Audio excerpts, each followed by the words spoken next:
At the southern tip of the Iberian Peninsula, there is a place so small it can be crossed in minutes, yet so important that empires fought over it for centuries.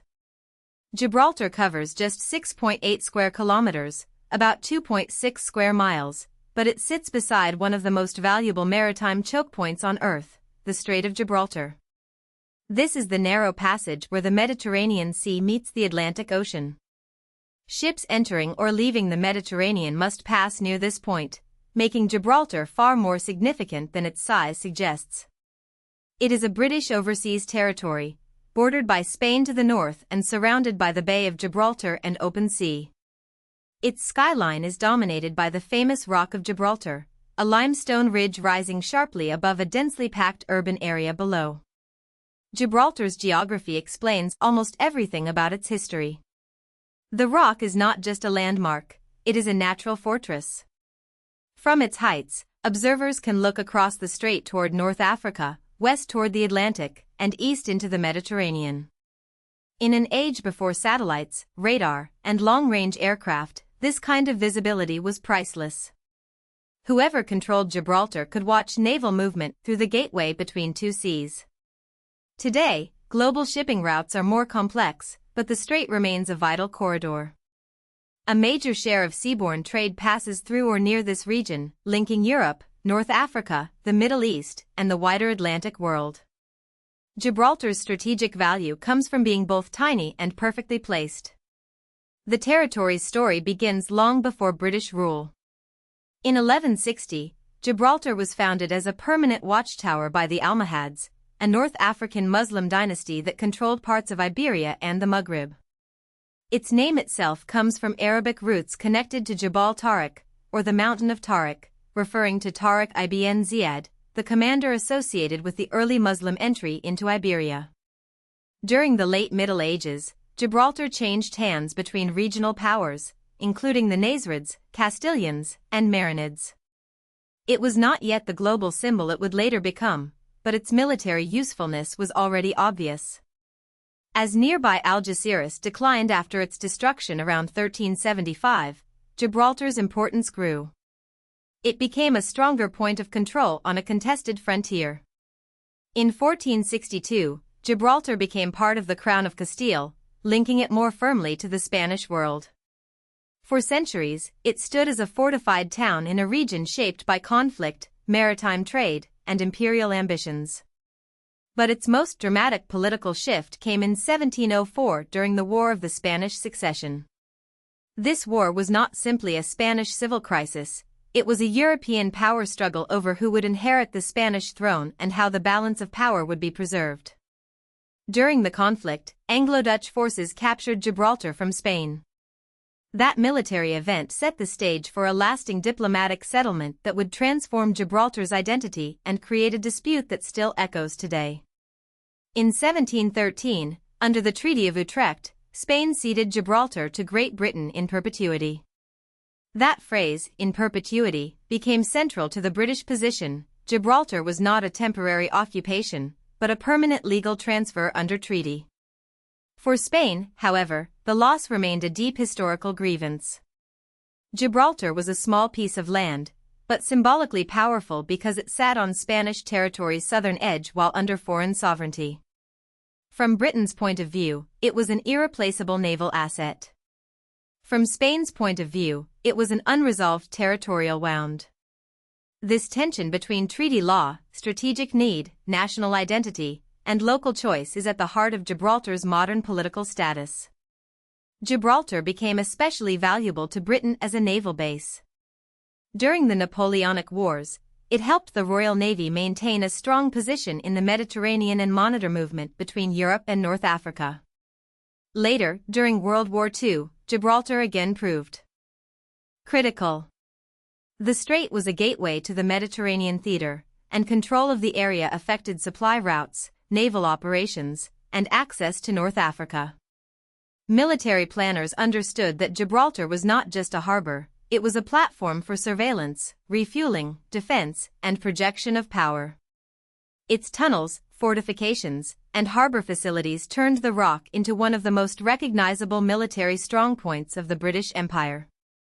But Gibraltar is not only a military outpost or a disputed territory. It is also a home. Around 34,000 people live there, primarily Gibraltarians, in one of the most densely settled places in Europe. The town sits mainly at the foot of the rock, squeezed between steep terrain and the sea. Space is limited, so daily life is shaped by compact streets, apartment blocks, reclaimed land, and constant movement across a very small area. Gibraltarian identity developed from many influences, including British, Spanish, Mediterranean, Genoese, Maltese, Jewish, and North African connections. The result is a community with a distinct local character, deeply attached to its institutions and its right to decide its own future. Language reveals Gibraltar's mixed identity especially well. English is the official language, reflecting its British political system, schools, courts, and administration. But Spanish is widely spoken, and everyday conversation often includes a local dialect known as Lanito. Lanito blends English and Andalusian Spanish with traces from other Mediterranean languages, reflecting centuries of contact and migration. This linguistic mixture shows how Gibraltar exists between worlds.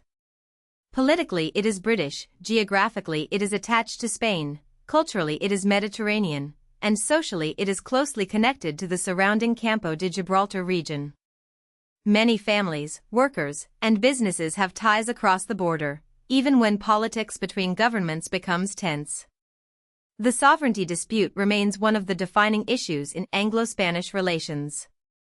Spain continues to assert a claim to Gibraltar, arguing that the territory should eventually return to Spanish sovereignty. The United Kingdom rejects that claim, emphasizing the Treaty of Utrecht and, increasingly, the wishes of the Gibraltarian people.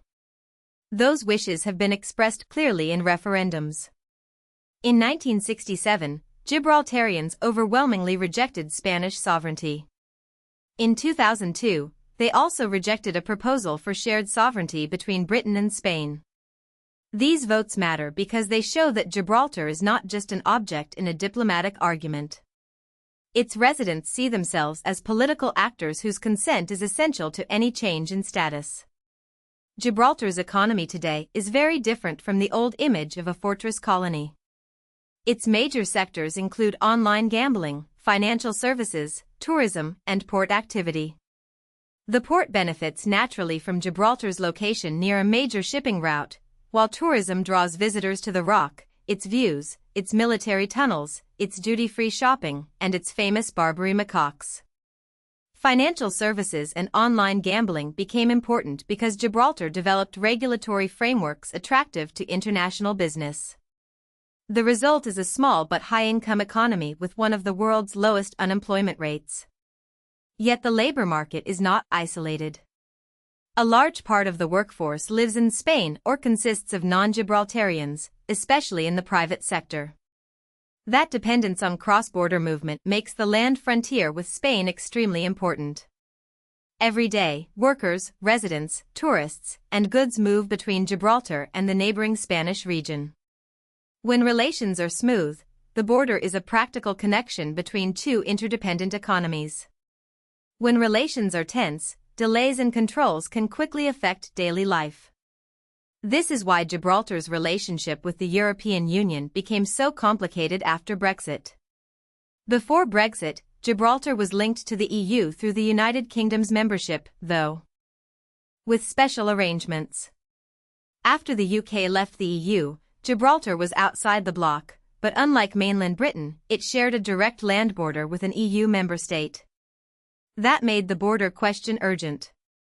After years of negotiation, a draft treaty was reached in June 2025 to allow Gibraltar to participate in the Schengen area and the European Union Customs Union arrangements. Then, in July 2026, the United Kingdom, Spain, Gibraltar, and the EU signed the treaty removing border controls with Spain. The significance of this agreement is practical and political at the same time. Practically, it helps protect the daily flow of people and commerce across the frontier. Politically, it creates a framework for cooperation without settling the sovereignty dispute. Gibraltar remains British, Spain maintains its claim, and the EU gains a structured arrangement for the border. It is a compromise built around movement, not ownership. Gibraltar's importance comes from a rare combination of geography, history, and identity. It is a tiny territory with a giant strategic footprint, a British jurisdiction attached to the Spanish mainland, and a Mediterranean community with its own voice. Its rock has served as a watchtower, fortress, naval base, symbol of empire, and modern tourist icon. Its people live with the consequences of centuries-old treaties and present-day negotiations, while maintaining close ties to both Britain and Spain. Gibraltar shows how small places can matter enormously when they sit at the right crossroads. On the map, it is barely a dot. In geopolitics, trade, and identity, it is much larger than it looks. If you found this helpful, please like this video and subscribe for more explainers.